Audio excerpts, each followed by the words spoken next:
নমস্কার, আমার নতুন ভিডিওতে সবাইকে স্বাগত।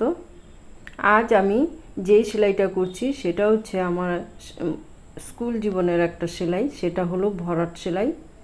প্রথমে কিন্তু আমি একটা পাপড়ি করে নিয়েছি, পরের পাপড়িগুলোও কিন্তু তৈরি করছি। আমার ম্যাডামরা কিন্তু এইভাবেই ভরাট সেলাইটা শিখিয়েছেন, সেই জন্য কিন্তু আমি এইভাবেই সেলাইটা করছি।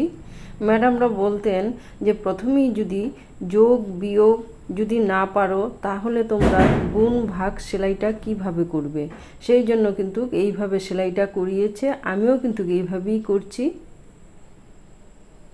ভরাট সেলাই কিন্তু আরও অনেক কঠিন কঠিন হয়।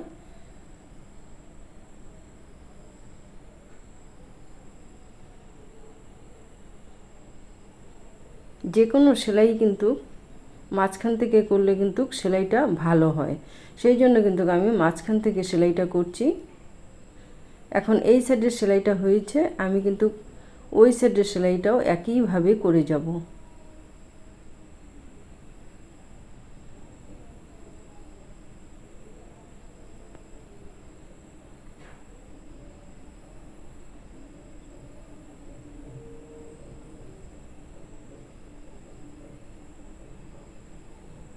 এখন কিন্তু এই দিকের সেলাইটা একইভাবে কিন্তু আমি করব।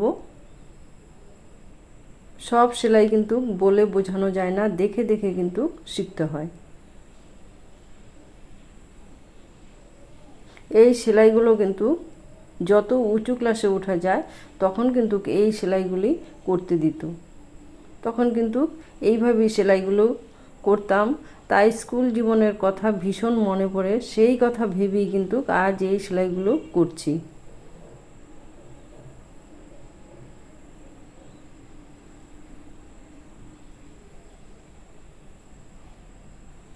আমি যেভাবে সেলাইটা করছি এই সেলাইটা কিন্তু আরও বড় ফুল করে কিন্তু সেলাইটা করা যাবে। আমি ছোট করে কিন্তু সেলাইটা করেছি।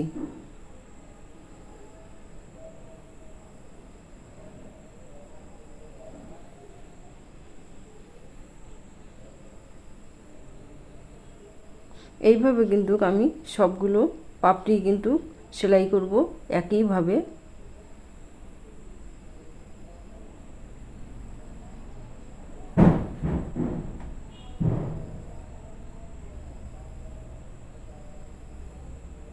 আমার এই সেলাইটা যদি আপনাদের ভালো লেগে থাকে তাহলে কিন্তু রোজের মতো আমার পাশে থাকার অনুরোধ রাখছি।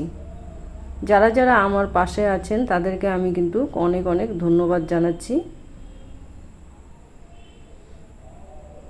তাহলে কিন্তু সেলাইটা আমি এখানেই শেষ করছি। দেখা হচ্ছে নতুন কোনো পর্ব নিয়ে। ততদিনে আপনারা ভালো থাকুন, সুস্থ থাকুন, এই শুভকামনা রেখেই কিন্তু আজকের সেলাই পর্বটা আমি শেষ করছি।